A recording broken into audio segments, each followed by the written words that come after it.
Hi everyone, it's Alyssa here from Your Dogs Club, and I know that everyone's in lockdown at the moment due to this COVID-19 pandemic, and some dogs are going a little bit stir crazy. You may have also been spring cleaning, sorting out your wardrobes, and you might have a few bits of material or old clothing that you would have taken to a charity shop, but you can't at the moment, so they're just sitting around not really doing much. So I thought what I would do today is just show you how to make a snuffle ball with things that you have lying around the house. But what this does is in the folds of fabric you can hide little bits of treats or the kibble for if you're feeding kibble for breakfast or dinner. I wouldn't feed wet food in it because it does stain. Obviously though, this is safe for the washing machine if it does get dirty. So if this is something that you're interested in making, then carry on watching. So the first thing that you will need is all of your old materials. So I have a few bits and bobs that I would be disposing of over here. I also have a mixing bowl, and this is so that I have a template for my circles. So the size of your template is the size that the ball is going to be afterwards. So you want to make sure that it's the right size for you. You also want to have some scissors. I have fabric scissors, but if you don't have these, then kitchen scissors are absolutely fine. I also have some kitchen scissors just for cutting my string. Do go out the way, Poppet. Good boy. I also have a ball of string, and that's going to be used to tie the ball together. I also have some darning needles. You don't need these, you can just do this with your fingers, but darning needles make it a little bit easier and you can pick them up for just pennies on Amazon. Okay, so once you've got all of those bits and bobs together, you're ready to start. So take your first bit of fabric and lay it out. So you can see that this is an old jumper. So because I don't want to cut through 2 layers at a time, it's my own perfectionism, you are more than welcome to if you want to, but I'm just going to cut down one of the seams to open it up. Okay, so once you've got it all nice and opened up, you should be able to lay it out.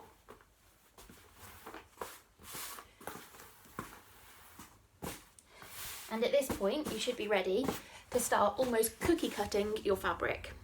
So you want to flip the bowl, place it as close to the edges as possible so you get the most use out of the fabric as you can.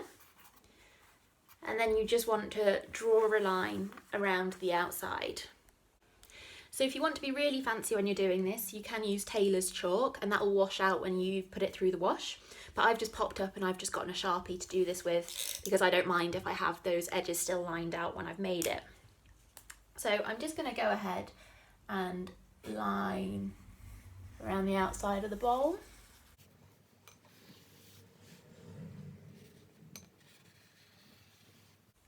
And I'm going to do that all the way along the fabric. Okay, so once you have all of your templates drawn out, you can go ahead and start cutting them out. So I'll just do that as well. Okay, so once you've cut them out, you should have a good little pile going of same diameter circles. So all you want to do then is keep on going. You do need quite a lot for this, as you'll see from the end project. So what I want you to do is just carry on going with all of your different fabrics until you have a good healthy stack of circles right in front of you. Okay, so at this point you should have a nice good stack of fabric circles. So I have 32 here, but it doesn't really matter how many you have as long as the number is divisible by 4, because that's how we will join them all together in the end. So what I want you to do now is go through each bit of fabric that you have in the pile and just poke 4 holes in a nice square shape on here. So you're going to be looking at 1, 2, 3 and 4.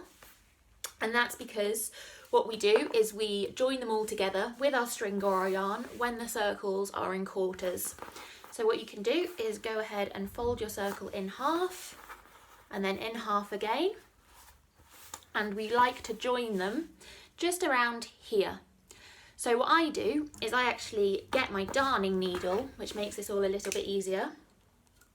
And instead of poking 4 separate holes through this, I can just get my darning needle, put a little bit of pressure through here, and I can end up with that hole just ready to go. So when you're ready, you can get some string or some yarn. All I've got here is general DIY string, nothing fancy, and just poke it through the darning needle If you don't have a darning needle, then you can just make these holes with scissors or a knife. Obviously just be careful, and then you can poke this through either by hand, or if you have a crochet hook, that tends to make it a little bit easier, because just then you've got something that can grip onto the string a little bit more than a lot of people's fingers can. But then once you have that through, just give yourself a little bit of length to work with, and then you can just drag that through the hole with a little bit of coercion.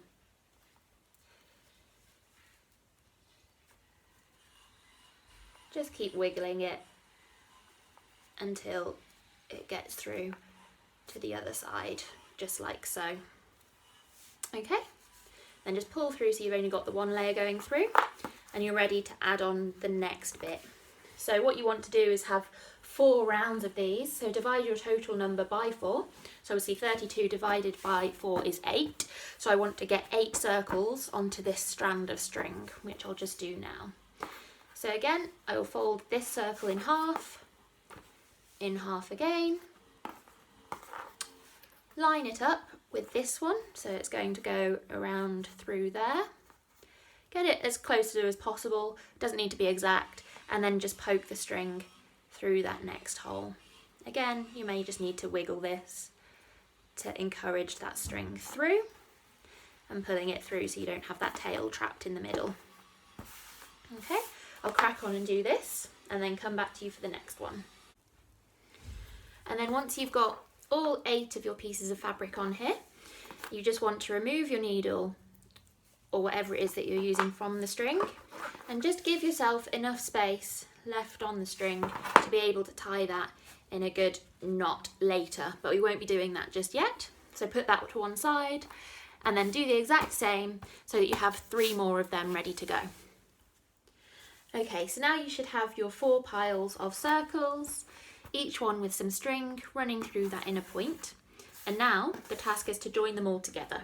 So what you want to do is take your first one and just tie a loose knot into that first string, and that's going to form the basic hoop for us to start joining more onto. Okay, so then you take your second one and then you just want to knot that so it sticks into that first hoop. So you just want to thread it through and just do a nice basic knot. You don't want it too tight at this stage, but just tight enough so that you know it's secure. I find it easier just to leave the tails of the threads from each knot overlying the fabric that they're related to, just because then you can know which knots you're tightening as you go through. So again, I'm just going to take in one and fill in this point of the circle. So you want one coming from each direction as you go through. So again, just a nice simple knot, quite tight, and then trail that down. And then your last one is going to be this one, which then just goes in here, making sure you've still got access to all of the threads. And you just want to tie that one like so. Then what you want to do is just go around and tighten them all up. So you want to tighten that initial one. And at this point you want to start double knotting, making sure that they're nice and secure. I personally like to triple knot them just to be on the extra safe side. And then you want to cut off your extras. So just cutting off those tails like so. And you want to move through quite methodically and tighten them all into place. And then you should be able to fluff it all out. There we go. So you just want to pull them all into different directions, fluff it out a little bit. This is when the fabric that you chose will start to make a difference. If you've got thicker fabric, it will maintain its nice ball shape. Equally, if you use more circles, you'll have a bit of a more dense structure. This one obviously is quite thin knits, quite a thin stretchy denim, and obviously only 32 circles, so it's got a little bit of flounce to it. But that's going to be really good to hide little bits of kibbles in. So when it comes to loading up your finished snuffle ball, you just want to grab a handful of treats. I'm just using some of Dougal's dinner, and you just want to bury them in your different flaps of fabric. So you want to make it a little bit varied, hide them as much as possible, even store some in that little middle pouch, and you just want to funnel a few bits into those little different flaps. Obviously, the denser the ball, the harder it is for them to get the treats out. So if you do fancy making a couple, it's always a good idea to start off with quite a loose one like this, and then build up to a denser one to slowly increase the difficulty as your pup starts getting more of the idea. So let me hand this over to Dougal and we can see him have a bit of a play. You ready for this? Ready? Okay, go get it.